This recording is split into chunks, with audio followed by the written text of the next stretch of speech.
Well, hi and good morning from my shop, and thanks very much for joining me. Hey, my last video started out with two situations spotted by viewers concerning literally short circuits that I may have introduced into the radio. I think in both cases they actually weren't short circuits, but boy, they were close enough. They were close enough, and they were both things I hadn't seen. Things I hadn't seen. You know, I used to do accident investigations and not human accidents, but cable failures on a power system and that. And in doing all those investigations, I began to learn something about the nature of investigating, which is another word for troubleshooting, really, in a way. And one of the principles I learned, this is my own personal thinking here, is that investigations proceed not until the truth is known, but until the investigator is satisfied with the story. And I think, you know, when you think about investigations, troubleshooting, important places where they take place, such as in medicine and in law, that if this principle is true, and I firmly believe it, and I'd love to share it with everybody, that investigations proceed until the investigator is satisfied, not until the truth is known, necessarily, then it's easy to see how things go wrong. And so, the reason I'm talking about this now and staring in the back of this radio is because I got an email from one of my most vigilant viewers who leaves comments on videos, but he also fires me emails, quite a few by the way, with ideas and pointers and stuff like that. A very experienced person. And he mentioned something which I'm going to talk about now. But it highlights the idea, again, that investigations proceed until the investigator is satisfied with the story. And so what is the story? The story is about these big resistors here, which I think towards the end of the last video I was talking about these resistors and that I had taken time to test them. I think I tested them right on screen. And I'm looking in the circuit diagram here, identifying each one of them. So here they are. There's the three of them here. And here's the three of them here. And oddly enough, this one here, which is supposed to be 100 ohms, was reading ridiculously high. You know, I didn't say anything at the time, but I was a little uncomfortable with the reading I got on it. But I was very satisfied with the story that this resistor is this 100 ohm 5 watt resistor. When I tested it, instead of 100 ohms, I got a rather enormous reading. See it going up there. Whoops, didn't mean to slip. 4K. 4.5K. It's just about making it to 4.5K. You know, that's so high. And given where the resistor is in the circuit, and the expanded story I told about current being drawn through it and all this other stuff, I really made up a really good story. It was very satisfying to me. In the back of my mind, without saying anything, I wondered how could this radio even work with this 100 ohm resistor at 4700. There'd be no B plus left up in here. But you know, another thing about people, and I've heard this in terms of scientists, is we're pretty good at ignoring information that disturbs our accepted story. So if we believe something to be true, and we have some information in front of us, maybe one piece in 10 that's suggesting the story isn't true, we have an easy time ignoring it, rather than what we should be really doing, and that is analyzing why this piece of information exists and what it really means and all that kind of stuff. We just tend to ignore it. So I ignored that. Well, thank you, Jim P., for saying, hey, there's another resistor in this radio. Now, I've already located it, but I have to tell you, before I turned the cameras on, I ran in here just to see what was up after reading Jim's email. And I looked and looked and looked for that resistor. I'm going to show you where it is. Okay, I don't know if this is going to have the same effect because the camera's going to be on close-up and out of focus as I move it here. Maybe you'll get the idea. Okay, so you certainly can't see it yet, can you? Because the thing is so far out of focus. Yeah, let me change the focus on this and do this the right way. Just bear with me for a moment here. So I just turned everything on here. I didn't bring up the focus dialog box before turning on the camera. Okay, there we go. Can you see it? There's a 5-watt resistor. Looks very similar to the other one. Right in view. I'll give you a hint. It's just about dead center in the screen. You don't have to look all over the place for it. Go a little closer, because this is working even better than I thought. Now you should be able to see it. Now you should be able to spot it. Again, just about dead center in the screen. Not this one. Back here. There it is. And guess what? This is the 100 ohm resistor that I thought this one was. I thought this was a little big for a 5-watter also. Okay, so take a little look at the circuit diagram here. The power supply area. Sorry about that. Let me use the other camera. I think we'll get a better look at it.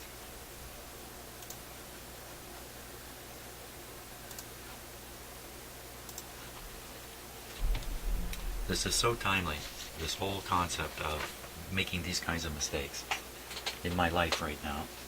I'll explain that in a moment a little bit. So we'll take a look at the power supply here. I saw the clump of 3 resistors.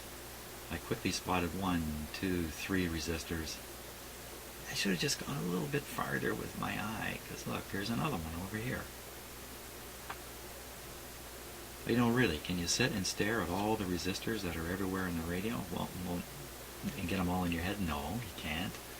When you start into these projects, yeah, I do scan the schematic, and I get a rough idea what's going on, but I certainly can't get everything into my head, that's for sure.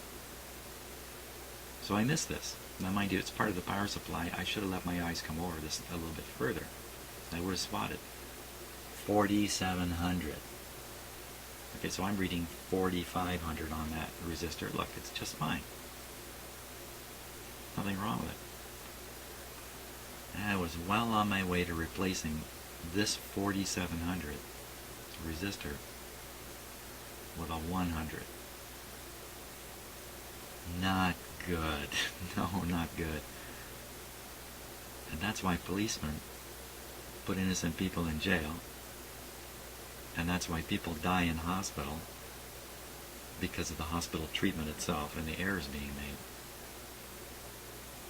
Because of stuff just like this. Because we're just people here. You know, all I got is me to work with here, and I'm a people, unfortunately. And I certainly have my limitations.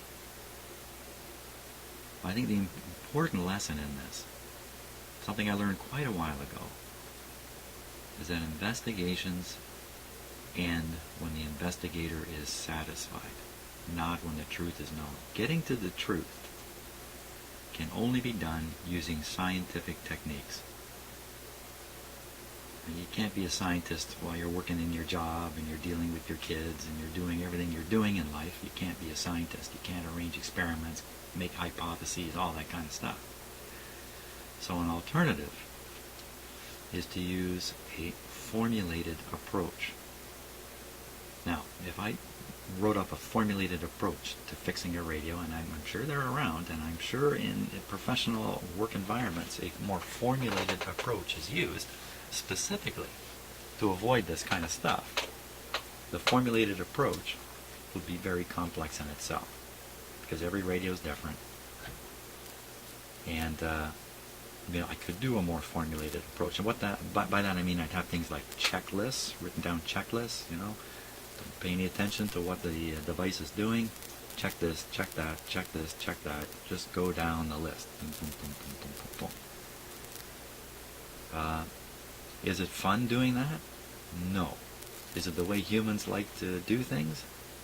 No. Why is that? Because humans are really built to fly by the seat of their pants, to make lightning decisions in fuzzy situations, to save their lives, or get eaten by the tiger. That's what it boils down to. We are reactive animals. This thoughtful thing, this thoughtful stuff we have, our imaginations, as far as I'm concerned, that's an accident of nature that we've been gifted with. That's all. It's just an accident of nature. It's a consequence, almost an unintended consequence of human nature. These powerful, yet totally flawed abilities that humans have. So even though I'm trying to do the most logical thing I can do when I work on these radios, I make all kinds of judgmental errors. I fail to make observations. Boy, I tell you, I should feel terrible. I should just feel terrible, but I don't, because I accept that I'm a human being and mistakes happen. And as long as I'm careful enough that nobody gets hurt, including me, those mistakes are really quite harmless. Now, why is this such an important little chat here I'm having with you? In terms of my larger life, I think I mentioned, and I don't want to get into it, it's a personal matter. I think I mentioned that I'm dealing with someone in a hospital. And I'm there every day. And I spend time there every day, which is why I'm pressed for time in my shop here. Quite a few hours. And I'm getting myself involved with the team of people there, the nurses, doctors. There's only one doctor, actually. Many nurses, charge nurses, all this kind of stuff. It's just my nature anyway, to be friendly with people and to try to help them get along with whatever it is they're doing. In this case, they're taking care of a relative of mine. And I figure if I can become helpful in the process, I'm helpful to my relative. Well, mistakes happen in those environments. We all know this. In fact, the statistics for hospital errors is scary. In my view, being in a hospital, even just going to your doctor, is a dangerous affair that you need to be super vigilant. Hey, thank God we're in the modern world where we can develop fairly good, pointed, specific knowledge about something. Yeah, we can't be a doctor without going to university for so many years and all that kind of stuff, because doctors have to know a lot of stuff. But if we need to know something pointed, something specific, we can find that out. It's true of these radios that we work on. That's kind of how I approach this, and I think how anybody would. You encounter a problem with a new part you've never dealt with before, you jump on the internet and find out about it. You don't have to go through a 4-year course in general radio learning to do that. So, an error was made with my relative. They were confused with another patient. Shame on me. I discovered this. I'm going to tell you about this, okay? Nothing to do with the radio. I'm going to tell you about this because it has to do with this whole story about truth and knowledge and investigation and troubleshooting. Go in the hospital, meet up with the nurse who's in charge of my relative. I talk with her briefly. Conversation's fine. It's about 11 o'clock in the morning. Nurse's been there since 7. I know this nurse is in charge because there's a board on the wall and it shows which patients are being cared for by which nurse. Go in the room with the nurse to see my relative, And the nurse looks at me.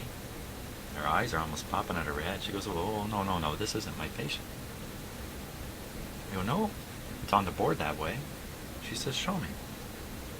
Take her over to the board. There's your name. There's the room.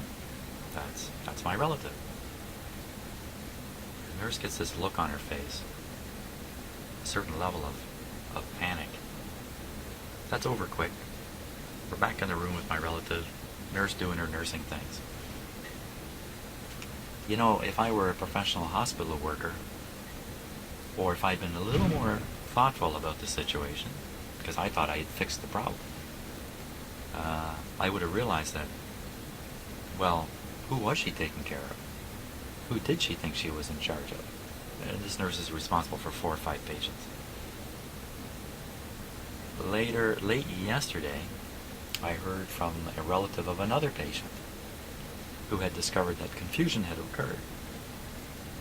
And their relative had received medications that my relative was supposed to get.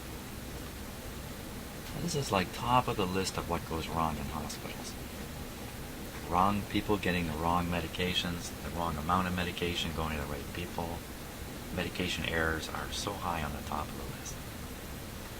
So that's how my day ended yesterday. Just as I was leaving the hospital, I learned this, and my eyes popped out of my head when I realized, A, I hadn't thought hard enough about this. Hey, you know what? I'm not a hospital administrator. I'm not a nurse. I don't work in a hospital. I'm just there a lot these days. Holy smokes. So, sorry I'm dragging you through this story, but I think it's all pertinent because it all comes back to the same thing. When you're trying to troubleshoot and investigate stuff, if you think it's going to go smoothly, if you think each time you will arrive at the right conclusion, and if you find that when you eventually discover you boobed up, like I was going to discover after I changed this 100 ohm, this 4700 ohm resistor and stuck 100 in here, if you think that's not going to happen, and when it does happen, if it hurts your soul, then this is not going to be an enjoyable process. In fact, much of life is not going to be enjoyable because this stuff happens all over the place. Okay, now we get off my soapbox here. There we go. I get back to work. Now I've ordered this replacement resistor. Why don't I test the one down here? But I have the feeling it's going to be just fine. They're all going to be fine, and I'm going to have a 5 watt 100 ohm resistor to throw in my part box. You know, it makes me think back to all the work I've done for the years I've been doing this.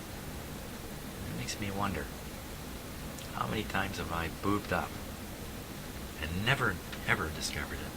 Boobed up in any one of a dozen ways.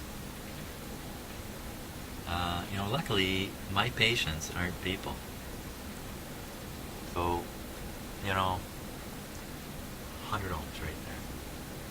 So the worst case is somebody's radio doesn't work up to snuff. And much of this equipment I work on doesn't get operated anyway, or gets operated so very seldomly. And nobody's even concerned that it works, you know, high performance. This stuff a little different, but much of it, high performance, is not really an issue. They want to hear something come out of the speaker when they show their friend.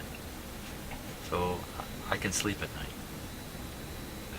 knowing that I've probably not done the best job I could have. But if I were a nurse or a doctor, and surely to goodness they collect these things as they go through their careers, incidents that happen, and they must be left with all these thoughts. I think I would be just torn apart. I would be compelled to try to minimize this stuff. And that's exactly what's happening to me, by the way. When I go to the hospital today to visit, I'll be talking to the unit manager. I'm not going to blame the nurse. The nurse is part of the system. It's the people who manage the system who have to take responsibility for those kinds of errors that happen. I'll be really curious to find out, to just talk talk to this person and find out what's happened, and if they're even aware that this error occurred. You know, I did work in a power company, and many of you watching my videos worked in electrical environments where safety is a big concern, and this stuff is taken seriously. It certainly was where I worked, very seriously. The organization was set up to minimize errors and accidents. There's no question about it. You might say, well, how can a nurse make that kind of mistake? Well, I'm back on the soapbox here again somehow. One last piece of this puzzle. This particular unit in the hospital uses contract support, contract nurses. It doesn't matter they're on contract, that's not the issue here. They come into the hospital, I encounter them regularly. It's not that they're bad nurses, they're not. They're excellent nurses just like the rest. And they want to do a good job, they want to help patients and all that kind of stuff. The problem is, they're completely new. They're absolutely completely new to the situation. They come in day one, and within half an hour they're in charge of patients. That's how these accidents happen. That's how these mistakes happen.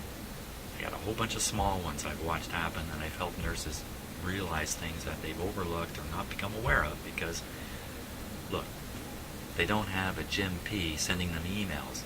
They aren't videoing what they're doing, posting it on YouTube, and then reading the comments from other nurses about what they did. Think about how great this world would be if that's the kind of way it worked. But far too many of us do our things all alone in the shadows, so to speak. And these resistors do get changed. Yeah. I'm going to have a hard time getting off the soapbox because I'm so wound up about this. So what am I going to do? So I think I'm going to fill around with these 100 ohm resistors up here and change them out. That's my plan. As soon as I calm myself down, maybe I'll shut off the video here and calm myself down, change my frame of mind. I'm really quite wound up about this whole hospital thing, as you can probably tell. So I hope you find this useful, what I'm telling you. I hope you take it to heart and look in your own life and watch how things go on and think about this thing about investigations. Proceed until the investigator is satisfied, not until the truth is known. That's my big point here. Now, I'm going to get the soapbox right out of my office here, or out of my shop if I can. I got to get off it.